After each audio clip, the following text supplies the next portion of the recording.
We will begin with the 2 Samuel 16 this morning. We have a kind of an odd type of scenario as David is leaving Jerusalem. It's somewhat a strange tale, but given the chaos of the kingdom, we can understand how something like this could happen. Of course, it won't be long until we'll be talking about the chaos of our country and the things we see happening. It's absolutely amazing. One of the things, and I think one of the lessons that we see here, especially as we look forward to as the story develops, is rashness almost always brings destruction to yourself. It really does. If you do something rashly, it usually doesn't come out very good.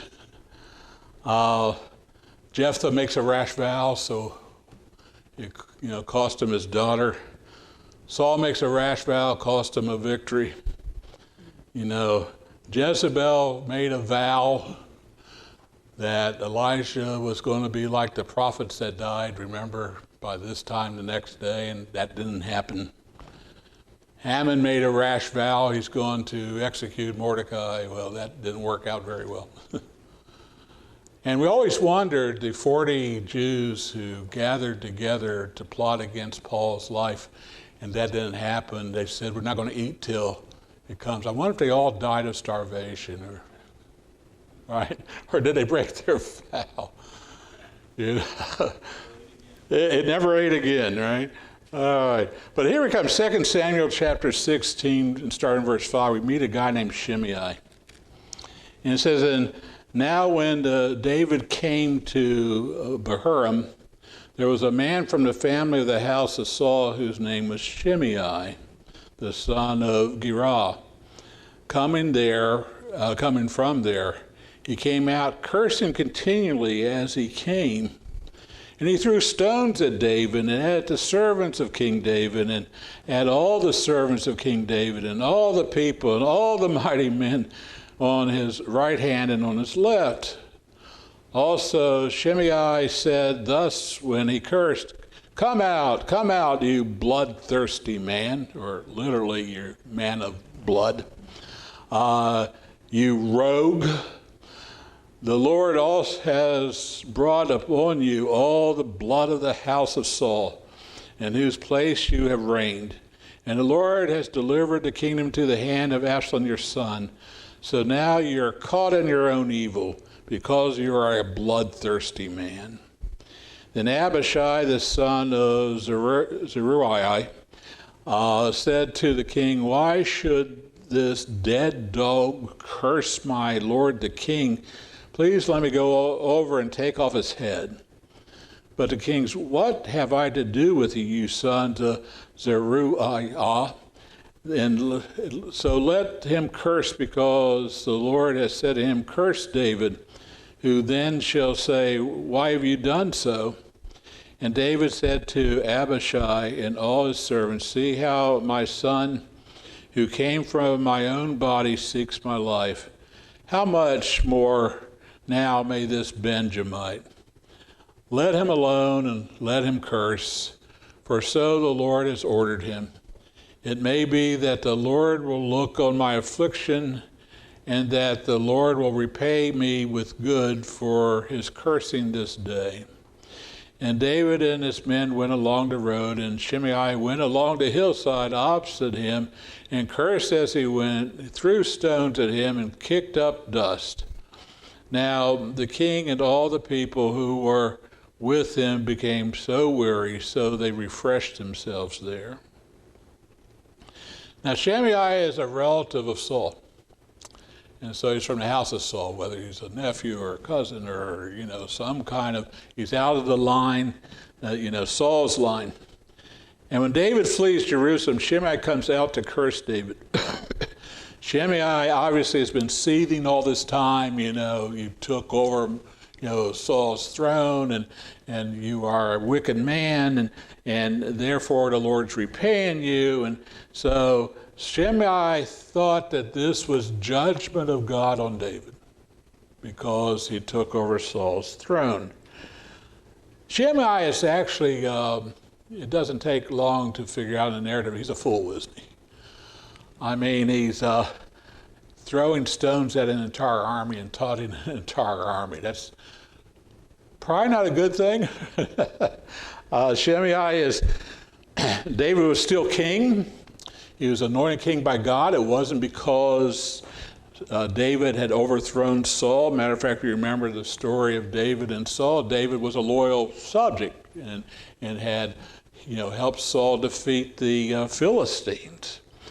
And as David is traveling with an army, now why would you curse an entire army throwing stones at him? That's probably not a good idea, right? I mean, so you got this entire army, and here you are throwing stones and cursing this army. Plus the fact it was not Shimei's place to chastise David. That wasn't his call. He didn't have authority over David. And if there was vengeance to be taken, vengeance belongs to God, right? Vengeance is mine, saith the Lord. And it wasn't up to Shimei. I have an idea that maybe Shimei was not really a very spiritual guy. Probably was not one that's concerned about it. He is just concerned about, the image of his house and this lineage, which he was part of Saul's house. By the way, we almost never prosper when we act rashly. We really don't. We almost never. Sometimes the first thought that comes into your mind is not the best one, especially if it's an emotional reaction, right? Sometimes that's not the best thing to happen. Matter of fact, I can't think of anything that good is ever coming out of ranting, If you stub your toe, it's really not the table's fault, right? But quite often we rant at the table, and the table is very humble because it just sits there and takes it. I mean, it's an inanimate object. And ranting doesn't do a whole lot of good, and people who tend to rant act foolishly. When we're upset, it's not a good time to send an email, right? By the way, emails are worse than if you say something because emails are permanent documents. Exactly. You say, I didn't say that. Well, here's your what? Here's your email. It's not a good time to send a text. When you're upset, it's not, I'm going to tell it's, not a good time to pick up the phone when you're upset.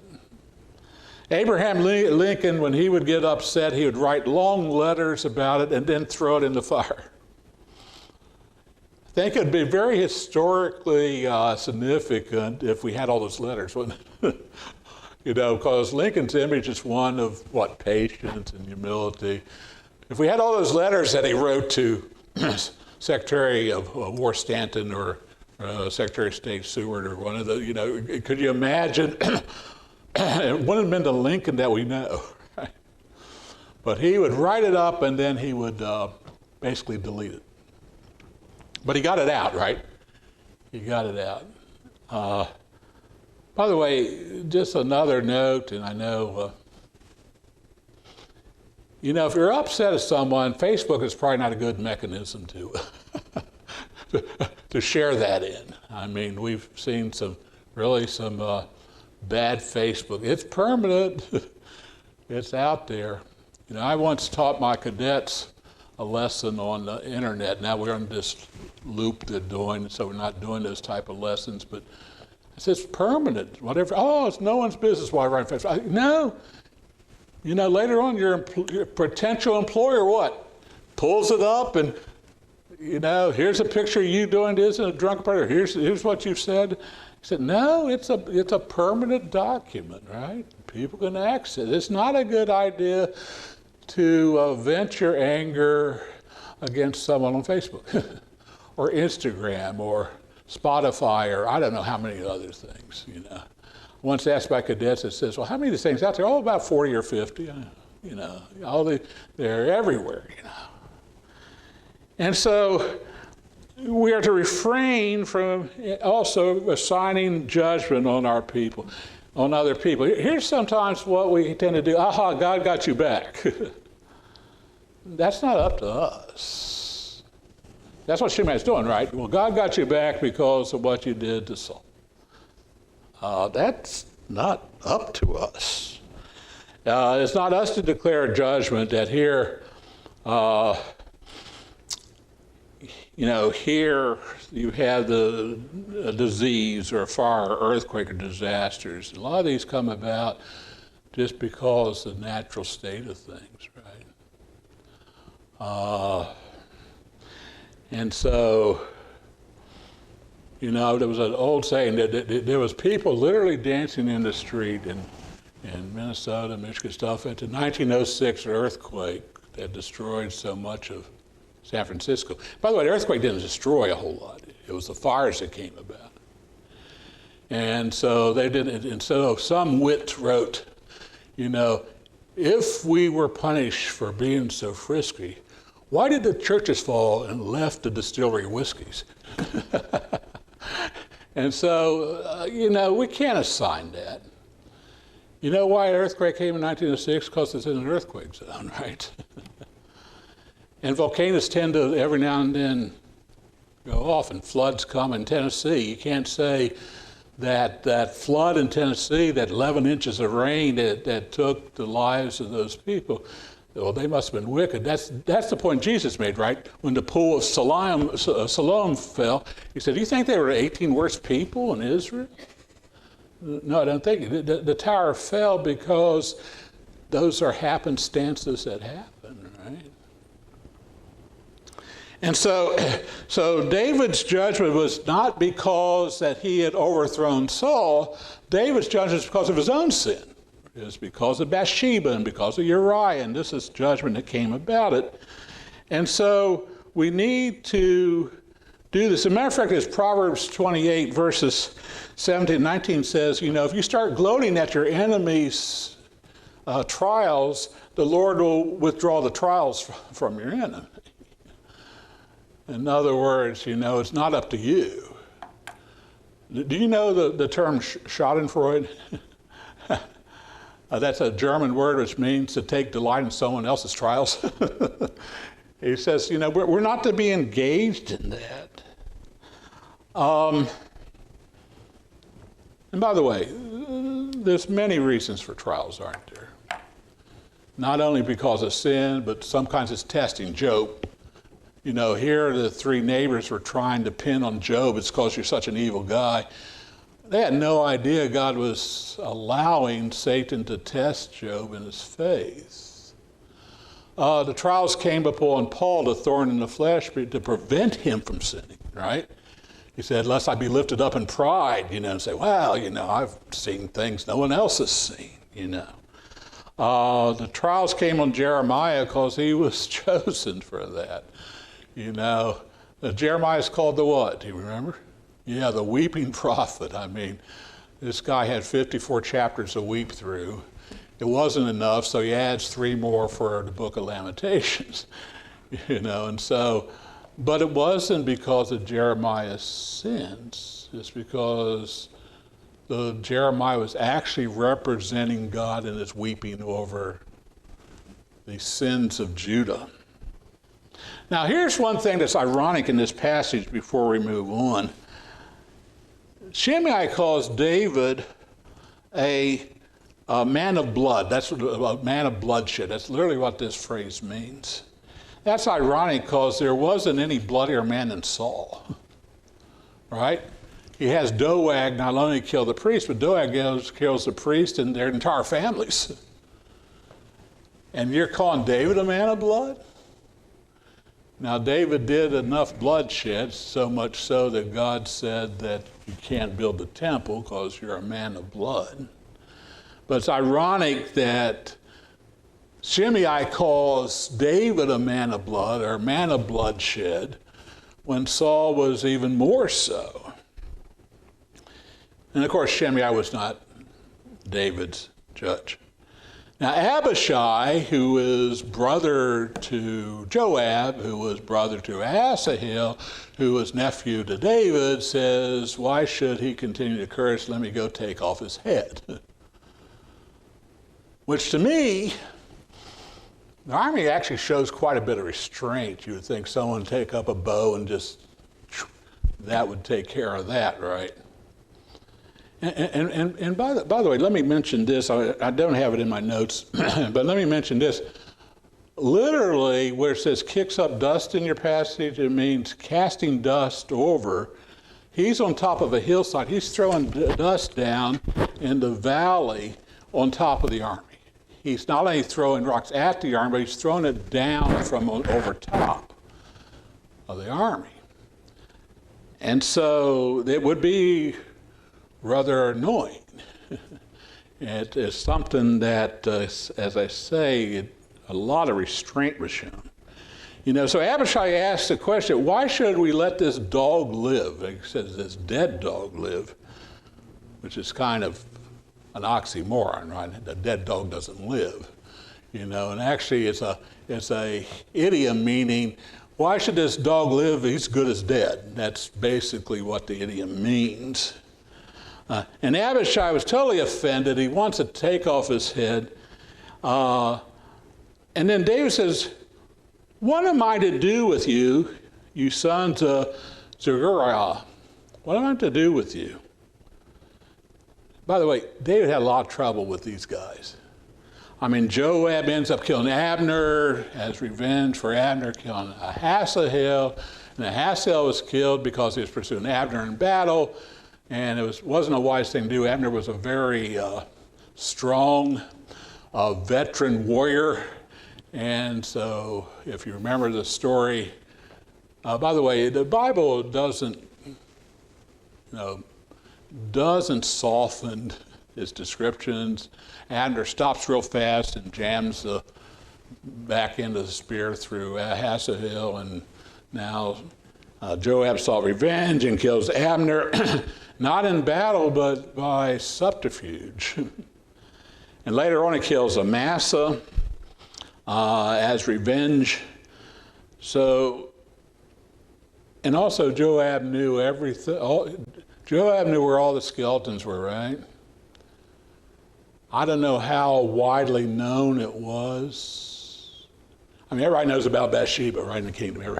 How widely known it was, the note that David sent to Joab, saying put Uriah in the front line. How widely was that known that actually David had arranged the death of Uriah? And not only had he arranged the death of Uriah, but others people died with him to cover it up. So he knew where all the skeletons were. He knew all that was happening there. He knew all his indiscretion. So he couldn't very well get rid of Joab. So David's nephews were impulsive, Asahel, Abishai, Joab. It reminds me a lot, in a different context, when Jesus had to turn to John and James and said, you sons of thunder, because they were going to call down fire, and wipe out all the people in Sychar because they wouldn't let them to the city. And by the way, it's a good thing because that's where Jesus meets a woman at the well later. It's kind of neat. And the city does turn to the Lord. David could not control his nephews, but he couldn't get rid of them either, You probably have people in your family you think, really, but they're part of your family, and so it's no testimonies. And so David can't do, he needs Joab's skills and insight. By the way, Joab is a wiser man in many cases than David is. And so Joab was popular amongst the troops and said, what am I going to do with you guys? By the way, if you read through the story here closely, you get the impression that maybe Joab's more in control than David is. We see that with Absalom in the battle there. You're not to touch a hair on Absalom's head, and Joab kills him, and there's no consequences, right? And so we see this divergence here. Now, David shows very gracious humility at this point. David shows this grace by instructing Abishai to leave Shimei alone. Who knows, God might have told him to curse me this day. So there's a point where David feels that he deserves this for what he's done. Remember, David knows that this is part of the punishment, right, for his sin, because Nathan told him that's what was going to happen. So David probably felt that he observed rebuke. At this point, David seems very humble. David receives a rebuke. But then later on in his deathbed says, don't let Shimei go down to a grave. Now, wait a minute. What is it? Are you showing grace to Shimei, or are you just delaying and say, okay, Solomon, you kill him? Odd, isn't it? So this thing is, for the next several years, is bubbling underneath of David's skin, isn't it? This is eating at him. There's a certain seething bitterness. So in this case, grace and humility aren't true grace and humility, because there's not a forgiveness here, is there? In many cases, David's kind of an odd fellow. We just figured out, what's going on, right? He shows great grace here, but later on he tells Solomon to take care of Joab and to take care of Shimei, and he has this deathbed, wipe these guys out. It's odd. We'll see in the 21st chapter another aspect of that prompted me to write the book on Merib. But here, David's momentary humility is not really forgiveness. He does not transfer Shimei over to God's accounting where it belongs.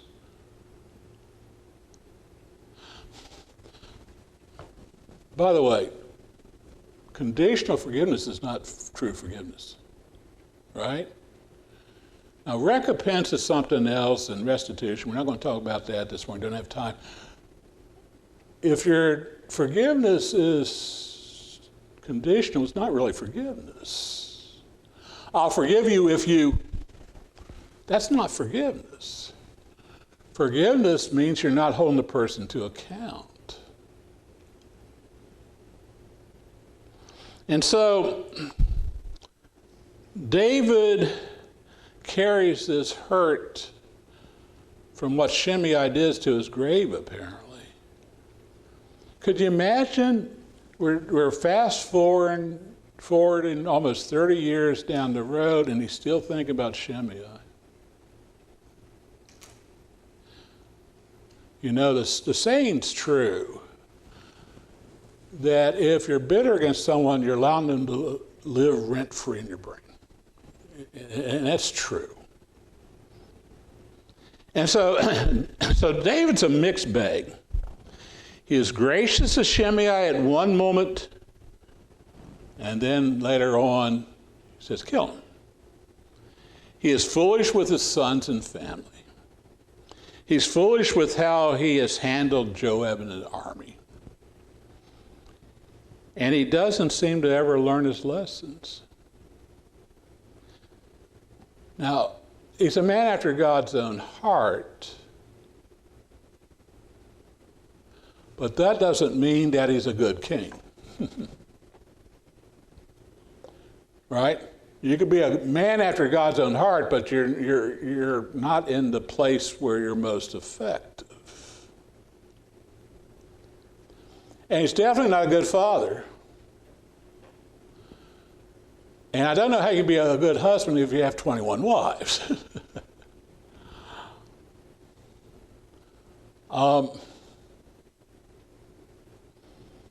Let me state this. If you go through this... yeah, right. He was practicing, right? Let me state this. If you go through the Psalms, I know David's a man after God's own heart, okay? Go through the Psalms, there's a lot of I in David's writings. My enemies. Take care of that. Lift me up. I don't see a lot of, Lord, give me wisdom to know what to do. I don't see a lot of, Lord, I'm inadequate for this. Would you help me? I'm not trying to judge David, but just go through and just circle the I's and my's of David's writing. He even talks about my integrity. We have absolutely no integrity apart from God. None. All have what? Sin. Come short of the glory of God. It's impossible to have integrity without God giving you the grace to do it, right? Impossible.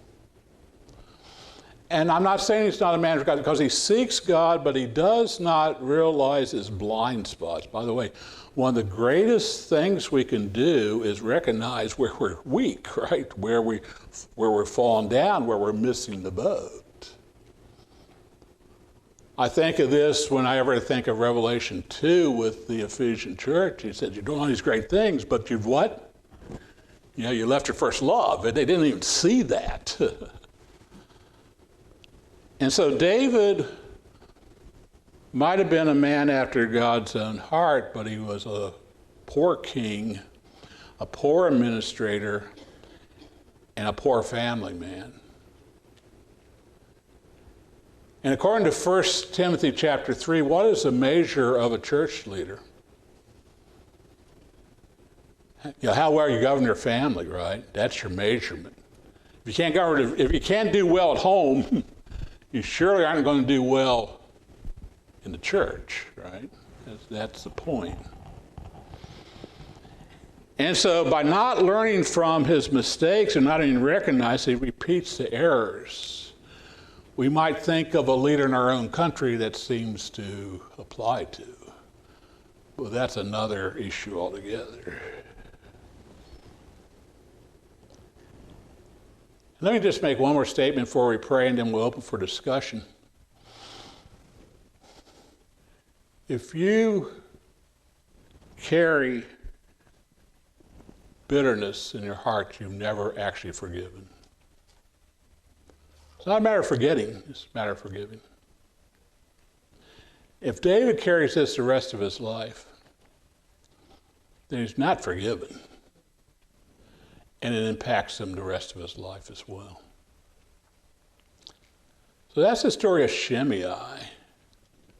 And it's a story we're going to see under Solomon, how Shimei meets his end. It's kind of an interesting story, but as they say, that's a story for another day.